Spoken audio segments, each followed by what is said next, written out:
Hey guys, what's up? Today is June 28th in Louis Giglio's Grace and Glory Daily Devotional. A story to share. A reading from Luke chapter 7, verse 17. This news about Jesus spread throughout Judea and the surrounding country.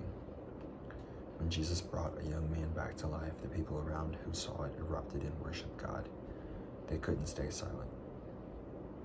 They'd just seen a miracle happen right before their eyes. Some clapped, some cheered, some shouted for joy, some fell on their faces in worship. That's what happens when the Son of God is in your midst, and he's calling off a funeral procession. Then what happened? The news of Jesus spread everywhere.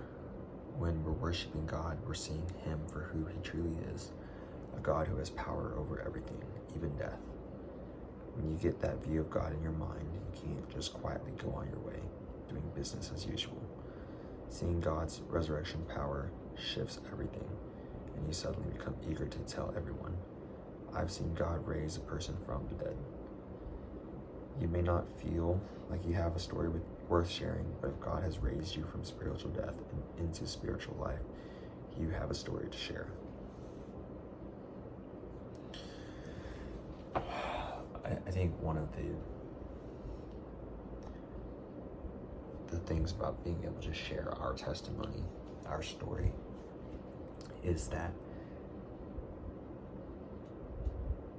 maybe before we were believers, before we had our own God stories, we thought we were too far off the rails for God to save us.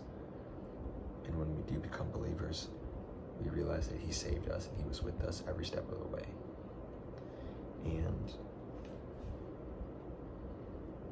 it's not until we get a chance to say that to others, to share that, where they get to hear what God's done in our life, and other people are able to come to God.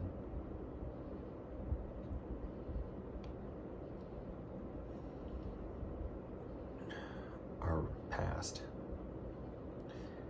hurts, and the good thing is that we don't have to live in it now, but we can bring it forward and bring it to the light and own it, because it's formed us into who we are today, and it will allow other people to see just how good God is.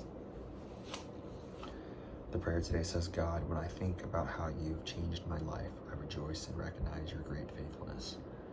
Embolden me to share your gospel with those around me. It's in your name that I pray. Amen.